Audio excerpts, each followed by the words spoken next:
What?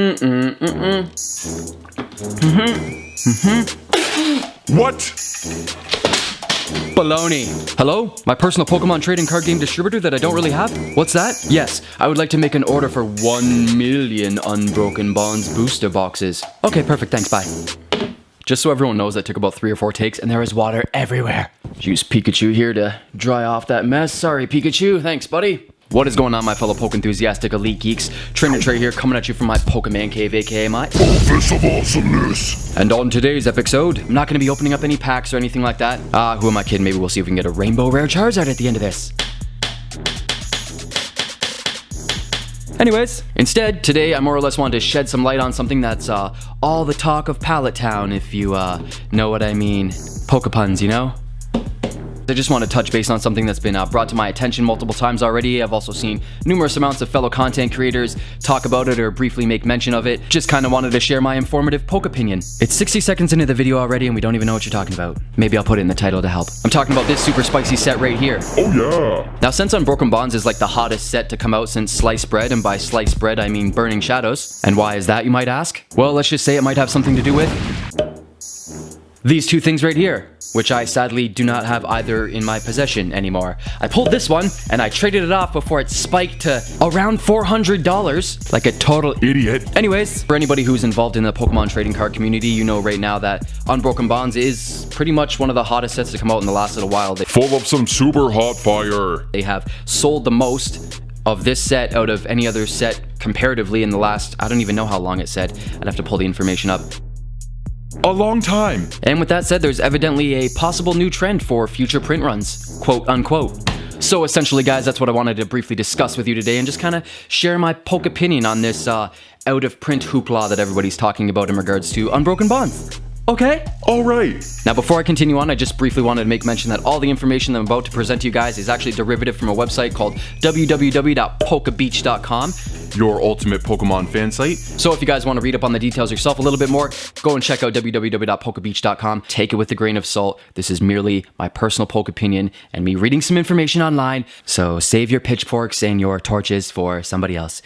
Just kidding. Bring them on. But don't, please. Anyways, according to multiple distributors, Unbroken Bonds is now out of print. TPCI will not be making more of it. Well, I mean, that's just a sad way to start an article. Now, that is not to say that you won't be able to find the set in stores or that the product will be scarce. Distributors still have plenty of it in stocks. It's just to say that Pokemon printed enough of it to meet long-term demand and won't be making more of it. So just to chop the head off the hype hydra right out of the gate with that little bit of information right there, that's not to say that Unbroken Bonds is going to go up to $250 a booster box overnight or when this video comes out or as, you know, this information trickles out into the Pokemon community. It's not to say that it's going to be, you know, unaffordable or just extremely difficult to find, but just like Burning Shadows, with the popularity of the Rainbow Rare Charizard in that set, it's going to become more difficult to get your hands on it as time goes on, you know? You're not going to see Unbroken Bonds repeatedly stuffed into every sealed Pokemon trading card product like this set right here.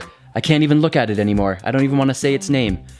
But you won't be seeing anything like that. Coffee break. Oh, splashback. Anyways, guys, reading right along here. It says that usually TPCI, and in case you don't know what that acronym stands for, it is the Pokémon Company International, creates several print runs of sets, which is why this is news. But with Team Up and Unbroken Bonds, they cut off production earlier than ever. Speculation for the Pokémon Company International's decision is that they are transitioning to a new production style along the lines of how Yu-Gi-Oh! Produces their new sets. Instead of making an educated guess about how much of the product to make, it seems the Pokémon Company International will be taking all pre-orders from distributors in the future and printing only that demand plus some extra on top of it.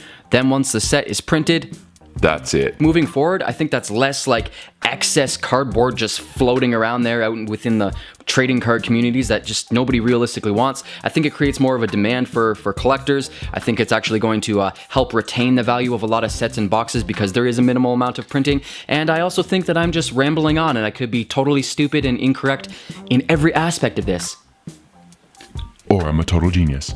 Anyways, again, the reason for this could be to eliminate overproduction, which is I literally just mentioned. If you've noticed, most promo products still use booster packs from the XY era. Wouldn't you know? Cough, Steam Siege, puke. Sorry, me and everybody else I don't like it. There are also several sets that Pokemon overproduce that do not sell well with distributors such as Fates Collide and Steam Siege. I don't like it. I don't like it. Don't like it. Unfortunately for sellers, working with the Pokemon Company International is problematic because the company doesn't stick to one production style like like Wizards of the Coast or Konami. Sometimes a set goes out of print, then the Pokémon Company International revives it years later, just like Roaring Skies, and sometimes they decide to stop printing a set shortly after its release, just like Unbroken Bonds or as they're proceeding with Unbroken Bonds. But hopefully, the Pokémon Company International will be sticking to the current trend from now on. And that's pretty much how the article reads. Now, apparently within the last couple days, the Pokémon Company International has announced this information themselves. I'm still having a little bit of trouble finding it specifically from the Pokémon Company, but I mean, I'm sure it's true. But you know, the internet's full of all kinds of lies and truths. Now in closing, guys, before I inevitably do not pull a Rainbow Rare Charizard from this Burning Shadow set that is seemingly becoming harder and harder to come by, Speaking of out-of-print sets,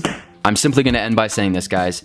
Buy Pokemon cards or whatever trading card game that you're into at your own discretion. And I'm also going to say from an investor standpoint, buy absolutely as much Unbroken Bonds product as you can right now. right now. But yeah, I just want to touch base on this while it's a hot subject, you know? I'm only a quarter away through my coffee today, so I apologize for slacking. I'm also trying to do a lot more videos that are just informative and fun as well too, about stuff within the Pokemon community and Magic community and stuff that's going on too, so bear with me. I'm trying. Let me know how I'm doing in the comments below. All in all, guys, I'm not saying, you know, go out there and only buy Unbroken Bonds product right now. There's always speculation going on, but what I am saying is, I guess, buy some Unbroken Bonds? Because that Charizard's at $400, people. Now let's see if we can't pull a Rainbow Rare Charizard, shall we? Should probably have a better, more positive attitude about it, right? On an upcoming unboxing episode of Unbroken Bonds, I will pull a Rainbow Rare Charizard, and on today's short episode, I am going to pull a Rainbow Rare Charizard out of this Burning Shadows pack. But not really. Hear my prayers, Arceus, and please let today be the day. Seriously, of all days, today would be the day. I spent how much on this? Oh my goodness. This was purchased like a little while ago at Chapters for $5.95. And, well, we all know no matter what, that was a little bit of money for a booster pack. I can only see Burning Shadows going up in the future as well, too. We've got a pack full of disappointments. well, now before I completely hulk out from not pulling a Rainbow Rare Charizard, as usual, I'm simply going to end this video by saying, go out, pick yourself up some Unbroken Bonds before they get just a little bit pricier than they are now. Try to pull yourself a Rainbow Rare Charizard, for my sake. And as always, guys, train on, game on, you stay epic, stay awesome, and until that next episode, peace.